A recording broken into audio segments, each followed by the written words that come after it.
Seja bem-vindo a mais uma mensagem da CHF TV, a igreja no cinema aqui em Curitiba. Deus abençoe a sua vida, faça parte também contribuindo com esse ministério. Nós acreditamos que o que nós pregamos muda o mundo, por isso seja bem-vindo e permita o seu mundo ser transformado. Fique agora com essa mensagem.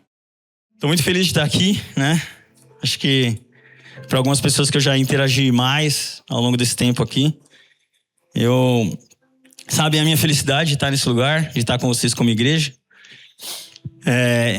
A noite de hoje, na verdade, assim, mudou bastante, prega, não prego, vai, volta, enfim. E aí eu fui dando sinais, pessoal, se vocês quiserem que eu não pregue, não tem problema, passa pro Cal, né? Eu fui passando, falei, não, eu vou fazer overflow amanhã, tá tudo bem. E aí ontem numa reunião que a gente tava, aí eu já havia falado isso pro Felipe. Aí ontem na reunião o Felipe falou assim, eu falei, não, porque a gente não se incomoda com isso, né? A gente tá aqui não tá aqui buscando espaço nem nada. E o Felipe reforçou, não, a gente não tem isso, né? Só que a gente também tem coragem para assumir o espaço que Deus dá. Eu falei, toma bestado. Recebe essa. Mas na verdade, a gente celebra muito bem essa noite porque fazem 12 anos que a gente anseia por estar aqui como nós estamos. Vai ser bem difícil eu não chorar hoje. Porque eu amo vocês de verdade. É muito difícil. Aliás, é muito fácil.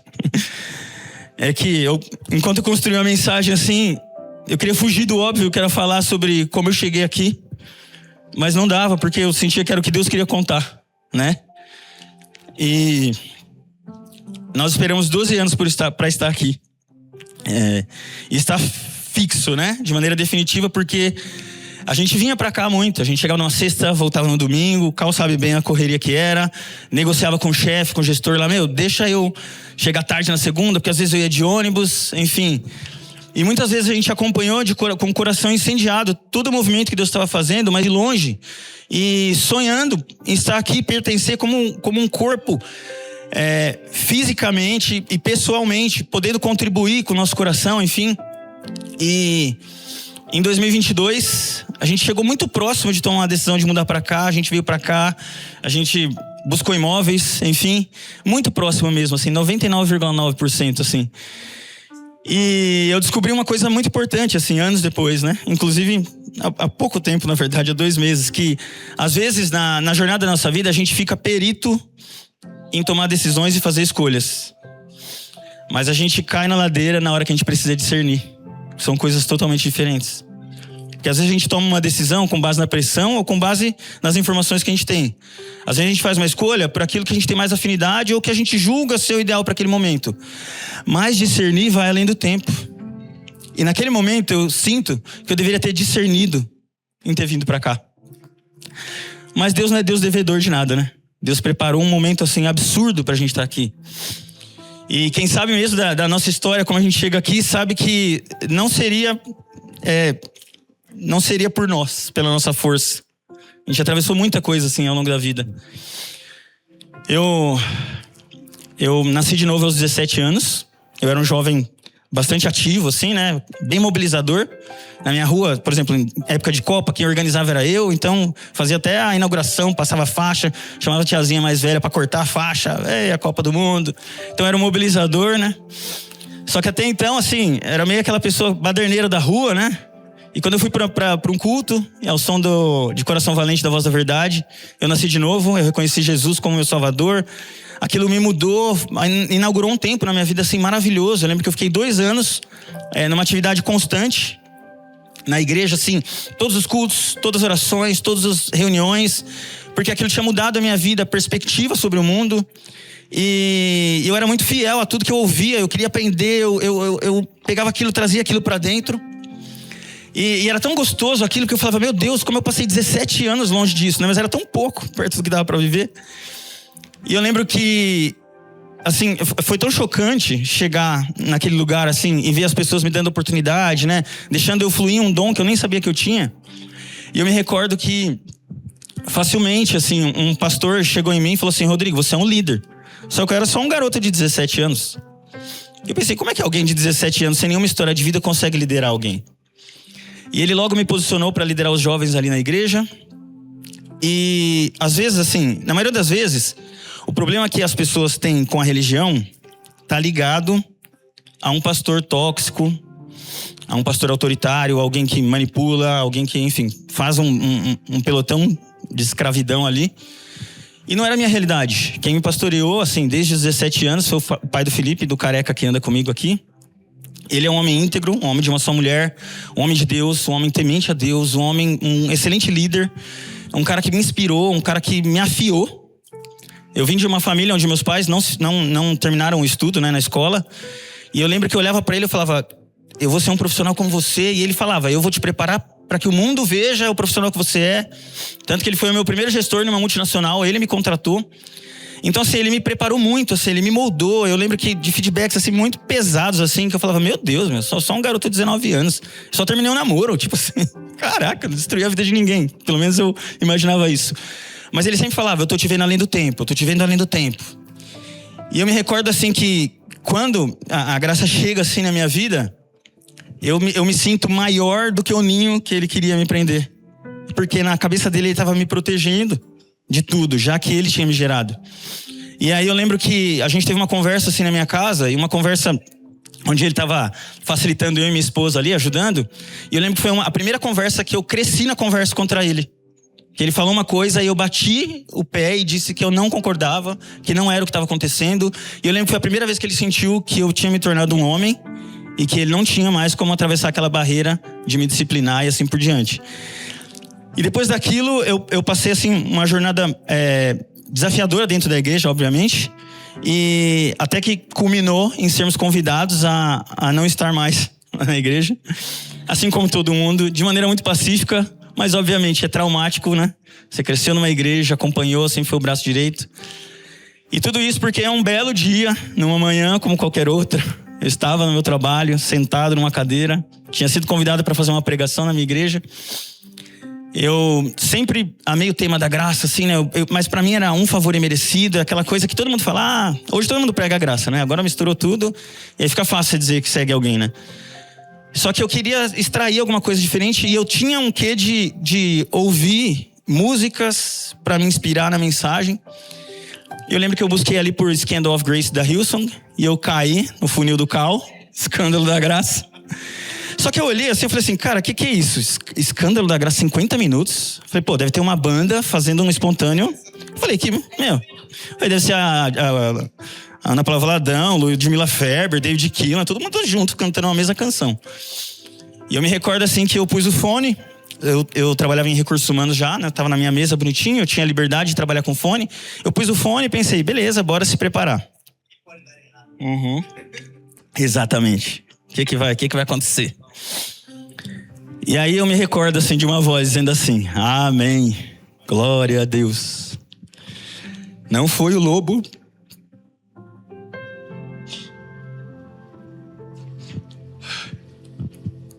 não foi o lobo que venceu, mas foi o cordeiro.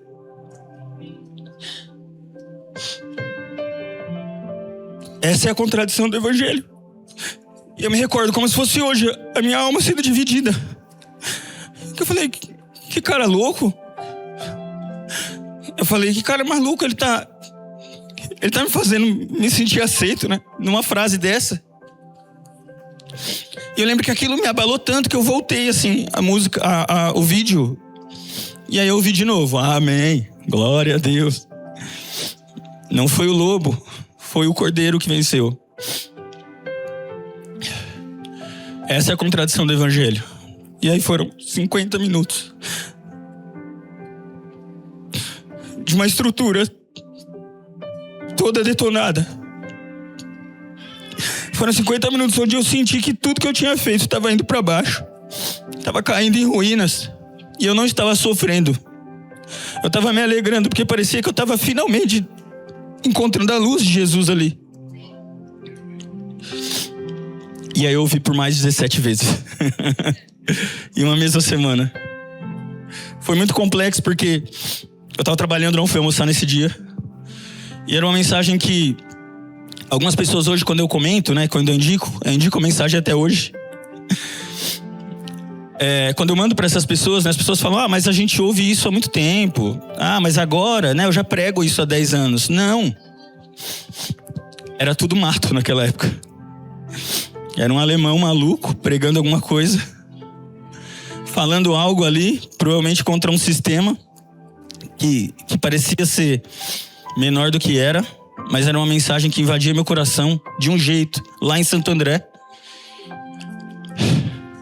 E Jesus fazia uma transformação na minha vida. E aquilo era tão chocante para mim. Era chocante. Eu entrava no fretado da empresa, e sentava alguém do meu lado que nem crente era. Eu achava o carro tão descolado, que eu falava assim, eu posso indicar ele para alguém ouvir, que ninguém vai falar, é religioso. Ele chama um pastor de otário lá no meio da pregação.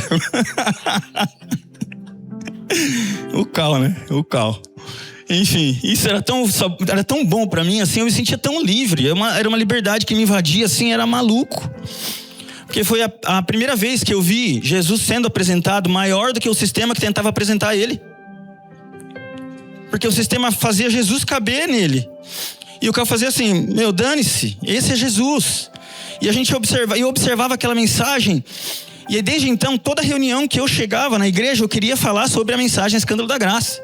E engraçado, a minha pregação antes do Escândalo da Graça do Cal se chamaria Escândalo da Graça por causa da música. E eu só falava assim pra minha esposa, não, é Deus, porque assim, não faz sentido. Como é que eu vou achar esse cara lá de Curitiba? Faz o menor sentido, essa mensagem me libertando. Olha, uma certa vez, assim, na nossa igreja, teve uma moça que engravidou antes do casamento, e aí fizeram uma reunião pra tomar uma decisão a respeito do que fariam com a moça, porque ela era da dança e o rapaz da música. E aquela discussão polêmica, eu falei assim, não, gente, eu tenho uma solução. Aí todo mundo assim, eu falei assim, vamos pedir pra que ela aborte. Aí aquele choque. Mas por que ela abortar? Eu falei, porque pra vocês o problema é a barriga. Porque se não crescesse, ela tava normal dançando. Tá todo mundo com medo do pecado dela. Tá todo mundo com medo, assim. Absurdo. Vai, tira. Enfim. E aí se foi um bom tempo de estudar, de aprender, de mergulhar, de pregar, de levar para outras pessoas, de trazer pessoas de fora, de encontrar pessoas no meio do caminho e falar sobre isso, de recrutar pessoas, porque é tipo isso, a gente se sente recrutado para um exército. E aquela mensagem invadindo, e eu não sabia falar de outra coisa, e toda oportunidade que eu tinha na igreja, foram 10 pregações seguidas falando sobre graça. Era Escândalo da Graça, Revelação da Graça, Expressão da Graça. Até que minha última pregação foi a doença de Gálatas, que foi literalmente a última. Eu contei o que era a doença de Gálatas e vazei. E fazia sentido. E a parte interessante disso tudo é que o meu pastor, daquela época, eu falei pra ele, você me desculpe pelo que eu tô falando, né, no púlpito. Não, minto, eu pedi desculpa no púlpito mesmo. Aí quando eu desci, ele falou, você nunca mais peça desculpa por falar uma verdade. E ele era de outro movimento, assim, né? Mas uma consciência muito forte de que o evangelho de Deus estava me usando. Tanto que quando a gente sai da igreja, ele abençoa a gente perante a igreja, dizendo que nós tivemos uma nova revelação e que nós seguiríamos esse caminho. E isso nós fizemos. Mas o que isso traz para mim? Que uma mensagem, ela pode trazer um impacto, né? Talvez eu impacte vocês com alguma coisa hoje, com o meu testemunho. Talvez vocês estejam... se assustem aí com o meu testemunho, mas também levem isso para a vida de vocês de uma forma impactante. Só que uma mensagem, ela não sustenta uma temporada de uma vida sequer. Porque ela se acaba, ela se esvai. Ela não sustenta o primeiro problema que você encontra. Há uma necessidade de se relacionar com essa mensagem. E eu comecei a perceber que era isso que estava acontecendo comigo. Uma relação com o que eu havia ouvido, com uma verdade. Então eu ia na Bíblia, tinha o Cal que pregava a graça, e tinha o Aloysio que traduzia as mensagens de Joseph Prince e lançava livros. Então eu ouvia o Cal, que era 30 minutos de porrada, aí eu ficava lá 3, 4 dias estudando biblicamente, porque na igreja eu precisava projetar todos os versículos, enfim. Então eu fazia aquilo ficar bem forte, e a cada vez mais eu ia me aprofundando naquilo, e aí eu descobrindo as coisas, e aquilo parecia uma loucura. Eu começava a ler por outra perspectiva, parecia que eu tinha trocado de lente. E aí exatamente assim, esse contexto de vida, esse aprofundamento, eu fui começando a perceber que era mais do que só ouvir a mensagem da graça que as pessoas, na maioria das vezes, falavam que as pessoas estavam livres para fazer o que queriam fazer. Eu lembro que eu num churrasco no carro falei isso, e o carro falou, pelo contrário, são livres para não ter que fazer. Aí eu, putz, é isso aí, meu. Voltei para lá e tome na igreja. Por quê? Porque era isso, uma pregação minha, eu ouvi que eu estava criando uma igreja de vagabundos. Falei, caraca, meu, não consegue enxergar ali, né, o amor de Deus no que eu tô falando. E isso vai crescendo dentro da gente, vai virando um protesto contra um sistema religioso de fato. E você começa a sentir parte de um movimento que está acontecendo. O Cal falava, revolução nacional. Pô, a gente sentia em Santo André, revolução é aqui mesmo. Tá atravessando. E era isso que a gente vivia. Só que a gente começou a sentir, com o passar do tempo, que essa mensagem ela tinha que ir mais além do que só aquele impacto que nós tivemos. Porque a gente zerou todos os vídeos da Inc, ficava esperando sair o vídeo, assistia no primeiro momento. Quando foi ao vivo, a gente assistia ao vivo. Mas a gente começou a perceber que algo estava nascendo dentro de nós do que só um impacto com a mensagem. Porque muita gente passa por isso. Só que a gente só percebe que isso está acontecendo quando a gente se dá conta que a mensagem está não mais sendo fruto de uma euforia, fruto de gostar das palavras que são diferentes, mas ela começa a se tornar um pavimento para que você caminhe sobre ela. Aí é louco, aí é maluco, porque aí as pessoas começam a perceber, mesmo que você não fale. Aí começam a perceber no trabalho, elas começam a perceber no seu relacionamento, na sua amizade, numa decisão de negócio que você toma, porque ela começa a se tornar um pavimento.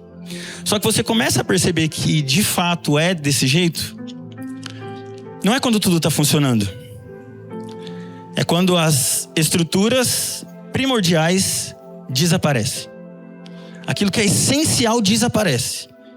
Aquilo que realmente assim te traria conforto desaparece. É nessa hora que você busca um tronco para se agarrar no meio do mar.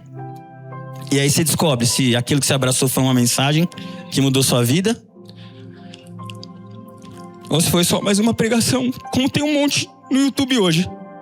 Por isso que a gente tem que encher o YouTube de coisa boa, para descontaminar. Enfim. Obrigado, Jesus. Muito obrigado, Jesus.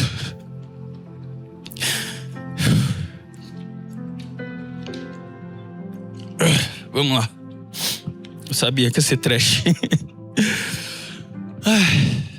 E aí, um dado momento da vida, assim, a gente passando pelos percalços da caminhada cristã, eu me recordo de ler, assim, o livro de Jó e ver Jó perdendo tudo, né? Ele tem tudo e ele passa a perder tudo, paulatinamente.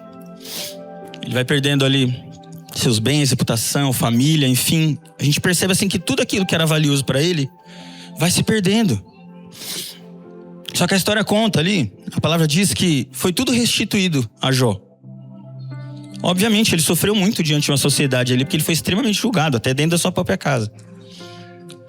Mas Jó encerra o livro dele dizendo que ele conhecia Deus só de ouvir falar. Só que ele não diz, a segunda parte dessa frase não é assim, te conhecia só de ouvir falar, e hoje conheço porque o Senhor restituiu tudo. Ele fala assim, hoje eu conheço porque eu te vejo, porque eu posso te ver. Tem como não ser Deus nisso aí?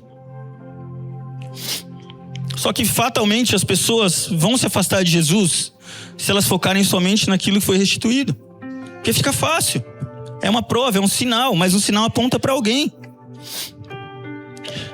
Isso falava tanto comigo, assim, isso me massacrava por dentro, que eu falava, meu Deus, eu não estou preocupado com sinais. Eu quero, no fim da minha jornada, não importa o que for restituído, eu quero ver. Eu quero ver, dizer assim, ó, não é de ouvir falar, é de ver quem o Senhor é. E aí, isso dentro de mim, isso me mudando, me transformando de dentro para fora. E eu olhava situações e eu começava a falar com as pessoas, e aí algumas coisas assim que são imperdoáveis, eu começava a perdoar. Eu falei, meu Deus, é perdão infinito? Que é isso? Né? Eu tenho direito agora, né? Eu tô com direito. Eu tô olhando aqui, eu tenho direito. E aí, exatamente nesse ponto, a história de Pedro, lá em João 6, se choca com a minha, de verdade. Porque se a gente observar toda a passagem de João 6, todo mundo, tem uma multidão ali com Jesus, onde ele está fazendo uma série de sinais ali, ele está multiplicando, ele está alimentando, está todo mundo eufórico, está todo mundo bem, celebrando. Certamente se fosse um culto, e as pessoas saíssem desse culto, elas iam dizer que elas foram avivadas, porque elas viram pão sendo multiplicado, elas viram peixe. Mas Jesus pega um pouquinho mais pesado, mais para frente, e aí o que acontece? As pessoas começam a ir embora. Só que Jesus não muda necessariamente o tom da mensagem dele, ele só complementa, porque nem tudo são sinais. E aí ele vira para os 12 discípulos ali e fala assim: e vocês? Vocês não vão embora? Sabendo do que está acontecendo ali. Aí Pedro vira, obviamente, e diz: para quem iremos nós, se só tu tens as palavras de vida eterna? Durante grande parte da minha vida, eu achei que Pedro fazia isso em prova de fidelidade a Jesus. Para onde que eu vou? Imagina, eu vou ficar aqui. Para mim era um ato heróico, era uma confissão romântica do evangelho. E quando eu parei para pensar, eu falei: pera, mas Pedro é um homem cheio de tropeços, impulsos. É um homem que fez muita coisa que não era para fazer, ele negou o próprio Jesus. Pedro não era esse herói. Então o que levou a Pedro a dizer: para onde iremos nós? Para quem iremos nós? Fatalmente é porque Pedro sabia que todas as rotas de fuga dele haviam se acabado. Ele sabia que não tinha mais para onde correr. Ele sabia que não tinha mais lugar para ir. Ele sabia que não interessava ir para um lado ou para o outro, era só ele. Ele sabia que assim, Jesus, eu não estou falando por mim, eu estou falando por todos esses que vão com a gente não tem para onde ir, porque se nós precisamos de palavra eterna, de vida eterna, nós só encontramos essas palavras no Senhor. E aí a coisa mais incrível que acontece nessa passagem é realmente que é revelado que Pedro não estava procurando um lugar, ele estava procurando alguém. Por isso que ele fala para quem. E quando ele fala para quem, ele sabe quem é, que é Jesus. Então a nobreza de Pedro não é a fidelidade. E a revelação dessa passagem não é Pedro ter permanecido, é Jesus não ter ido embora. É Jesus não ter ido embora, porque Jesus já sabia de tudo. Jesus já sabia o que Pedro faria, Jesus já sabia de tudo. Mas ele também sabia que ele era quem Pedro precisava. Ele sabia que ele era quem os discípulos precisavam. Ele sabia que ele era quem as pessoas naquela multidão precisavam. E aonde essa história se choca na minha vida e faz sentido? Porque no pior dia da minha vida, a graça chegou antes de mim lá. No dia mais desgraçado da minha vida, Jesus estava lá antes de mim.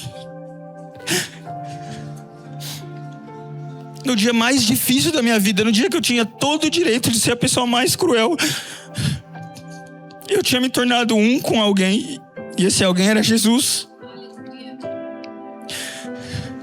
E eu olhava para as minhas mãos assim, eu falava: mas que mensagem é essa que não me permite ser quem eu quero ser? Que mensagem é essa que está me barrando de poder trazer juízo, de poder me defender? Que mensagem é essa que está me impedindo de fazer o que eu quero? Que mensagem é essa que está me impedindo de ofender? Que mensagem é essa?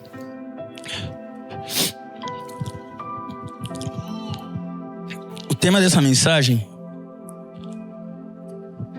é: o escândalo da graça nunca acaba. Porque para mim o escândalo da graça era ter experimentado aquele amor, aquele perdão, era ter experimentado a liberdade. Parecia que acabava ali, mas não acabava ali.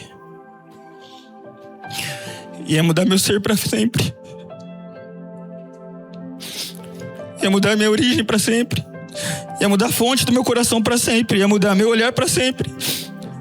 Ia mudar a maneira como eu ia julgar o mundo para sempre. Ia mudar a maneira como eu posso mudar o ciclo de uma vida para sempre. Ia mudar a maneira como eu posso assumir a injustiça para mim. Ia mudar a maneira como eu faria com que meu filho ia crescer como um grande homem.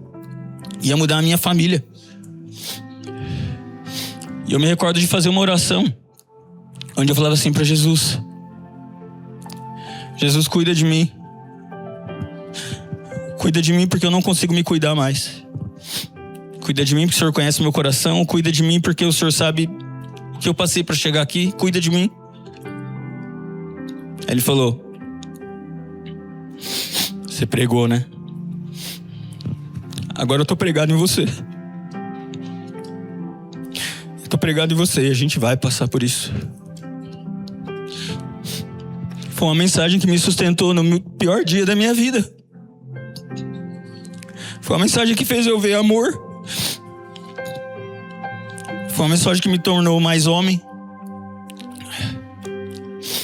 Foi uma mensagem que fez com que eu tomasse qualquer rumo na minha vida, mas soubesse que Jesus estava comigo. Foi uma mensagem que me trouxe do Canadá para cá.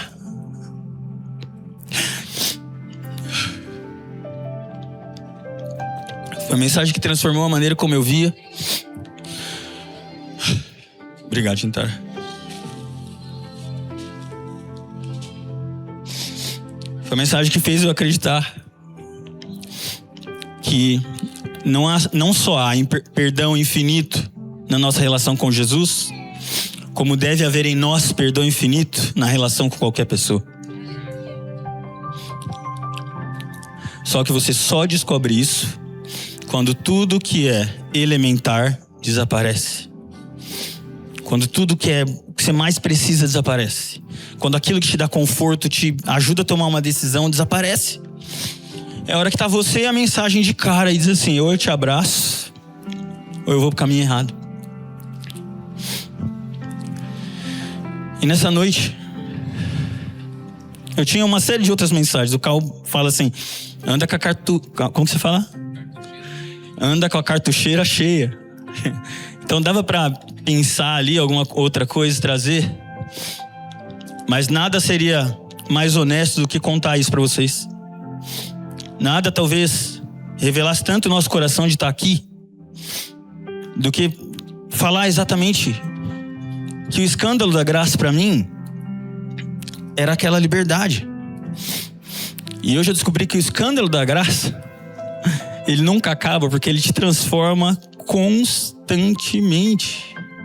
Se eu assistir a mensagem de novo, eu vou de novo ser impressionado por tudo aquilo que está sendo falado, mas haverá alguma coisa que vai acrescentar algo na minha vida e eu vou transformar alguma atitude em algo mais nobre, em algo abençoador. Eu me lembro assim de quando eu arrumava as nossas malas lá para voltar para o Brasil, né? Uma vez eu ouvi do Vitor Azevedo assim: Rodrigo, um homem é livre quando ele perde a sua reputação. E aí eu pensei assim: eu tô voltando pro Brasil, as pessoas fatalmente vão julgar minha decisão de retorno, ainda mais porque eu não volto para a empresa que eu trabalhava, sendo que eles querem que eu retorne. E eu sou bem prático assim, um sonho, tá, eu precisei ajeitar muito um sonho, eu tenho mais uma fila de sonho, então eu não tenho tempo a perder, bora para o próximo sonho.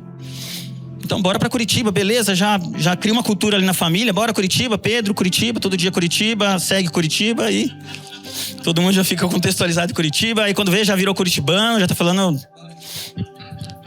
já tá passando frio e os dedos caindo. E aí eu lembro que eu falei assim para Jesus, né? Falei assim: Jesus,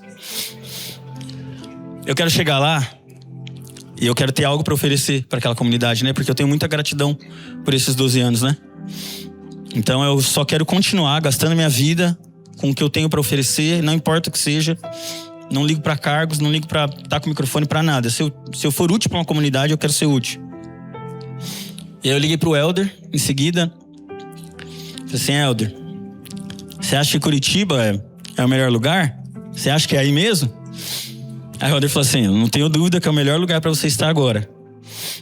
Só que não só é bom para você, como é bom para eles.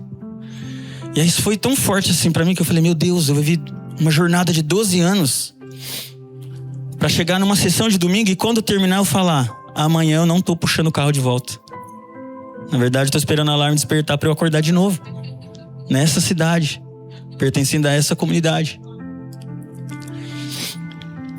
Então o escândalo da graça, ele não tem fim.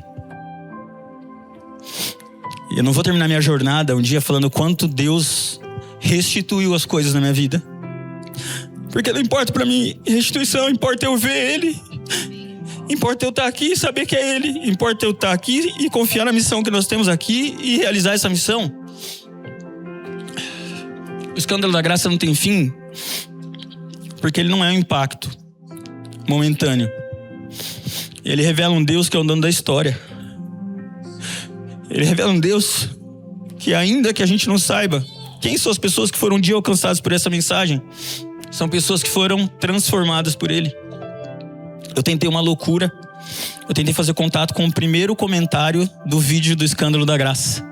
Rastrei, achei o cara, mandei mensagem, ele não visualizou. Eu queria contar pra ele que, independente de como ele tá, aquilo que aconteceu em 2014 foi só o começo de uma história. E eu queria muito testemunhar de que o escândalo da graça na vida dele não terminou. Tenho certeza que ele continua. Existem pessoas que não estão aqui hoje. São pessoas que passaram pela minha jornada ali no início da graça, que foram impactadas. Pessoas que tiveram seus casamentos restaurados por causa de uma palavra. Pessoas que viveram um cativeiro numa vida péssima de culpa, que conseguiram se ver perdoadas e entender a loucura do Rodrigo naquela época. Calma, não ia caber aqui dentro. Não ia caber. Porque foram 12 anos eu falando sobre quem Jesus é, nessa perspectiva. E são só os primeiros 12 anos. São só os primeiros 12 anos. Porque se Jesus pôde, no pior dia da minha vida, me sustentar como Ele é, eu imagino que Ele não pode fazer na vida das pessoas que estão perdidas. Imagina a quantidade de pessoas que não sabem sobre esse Deus. Eu sei que falar sobre o escândalo da graça aqui na CHF em si pode soar como chover no molhado, porque todo mundo está muito dentro do contexto. Só que talvez você pode estar passando pelo seu pior dia agora. Talvez você pode estar no melhor dia de realização. Talvez de repente você está assim numa fase complexa que você não sabe qual o caminho. Quero te dizer que o escândalo da graça não foi o Rodrigo ter permanecido. Foi Jesus ter permanecido lá. Foi Jesus ter me olhado. Foi eu ter me tornado um só com essa mensagem. Foi eu ter permitido que essa mensagem me invadisse, me transformasse todos os dias. O escândalo da graça não foi só aquele buncal. A gente vai ouvir gerações e gerações sendo impactadas por isso. Porque se eu creio numa mensagem que pode mudar os corações, ela vai ser escandalosa mesmo e muito graciosa. Então, se você está passando por um dia mal, sabe aquele dia que parece que você tem todo o poder de tomar uma decisão e que ninguém na sociedade vai questionar a sua decisão, ninguém na sua família vai questionar a sua decisão. Ao contrário disso, muitas pessoas vão apoiar a sua decisão. Seja um com essa mensagem. Seja um com essa mensagem. Não há motivo para eu me arrepender por ter sido um com essa mensagem. Eu só tenho gratidão por tudo. Porque eu sei o que essa mensagem fez em mim. E eu sei o que ela pode produzir em outras pessoas. Os tempos passaram. Os reinos se ergueram, os reinos ruíram. Os séculos passaram. E Jesus permanecendo um com as pessoas, um com os seus filhos. E eu penso assim, meu Deus, né? 2026, quanta coisa já não aconteceu, quantos homens na história já não viveram testemunhos que são gigantes e que com certeza inspiram outras pessoas a avançarem, né? A viver um evangelho, a crer numa mensagem. Quantas pessoas já passaram por isso? E olha só, eu faço parte dessa história. Faço parte de uma história onde uma mensagem chamada Escândalo da Graça, numa manhã de uma quarta-feira, me encontrou, porque Deus sabia o que eu precisaria nos próximos 12 anos, E aí ele fez um estrago na minha vida, de dentro para fora, e continua fazendo isso. E eu sigo descobrindo melhores caminhos para que isso avance. Eu sigo descobrindo melhores formas para que a mensagem chegue. Só que uma vez que você é experimentado nessa mensagem, não tem caminho de volta. Não tem caminho de volta. Porque aquilo que se tornou um, não tem como voltar a ser dois. Não dá, se uniu. Já era, impregnou. Tá na pele, tá no cheiro.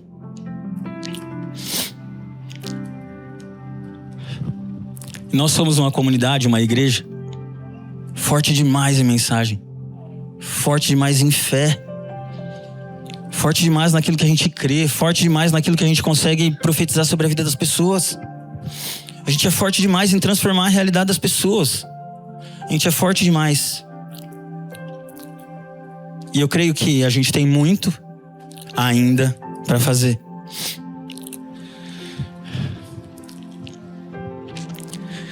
This candle of grace never ends. E eu sou prova disso. Muito obrigado, Central. Muito obrigado, Igreja no Cinema.